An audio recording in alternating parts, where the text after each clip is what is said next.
বিসমিল্লাহির রহমানির রহিম। আসসালামু আলাইকুম। হ্যালো গাইস, কেমন আছেন?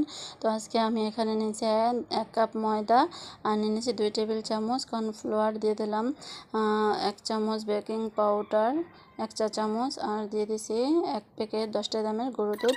এ দিয়ে আমি এখানে বাটার কেক বানাবো, বাটার পাউন্ড কেক বানাবো। তার জন্য এখানে আমি 1/3 কাপের বাটার নিয়েছি, আর নিয়ে নিচ্ছি 1 স্পুনের 1 কাপ সয়াবিন তেল। এর সাথে আমি দিয়ে দিচ্ছি 1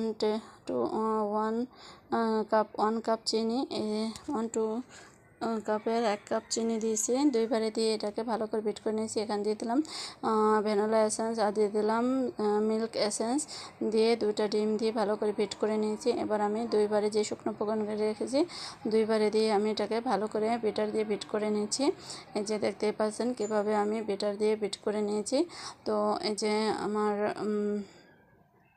বেটার দিয়ে এখন আমার এটা করা শেষ। আমি কিছু মোরব্বা কুচি কুচি করে কেটে নিয়েছিলাম, আর এখানে দিয়েছিলাম একটু ময়দা দিয়ে ভালো করে এটার সাথে একটা দিয়ে পেছালা দিয়ে ভালো করে এটাকে নেড়ে চেড়ে নিয়েছি। আর এখানে 1 পাউন্ডের একটা মোড় নিয়ে নিয়েছি, আর এখানে বেকিং কাগজ বিছিয়ে নিয়েছি একটু সামান্য তেল দিয়ে। তো এই যে আমার বেটারটা দেওয়া শেষ। দেখতেই পাচ্ছেন আমার বেটারটা কতটা সুন্দর হয়েছে।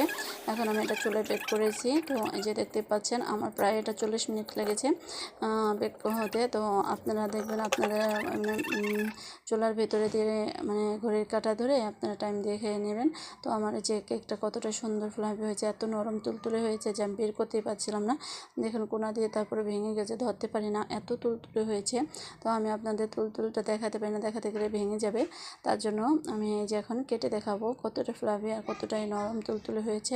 তো এই কেকটা খেতে দারুণ মজা। একবার যারা বাড়িতে বাসায় এভাবে বানিয়ে খাবেন, কিংবা আমাদের কাছ থেকে নিতে চান তাহলে তাও পারবেন নিতে অর্ডার দিয়ে। তো আমাদের ফেসবুকে আপনারা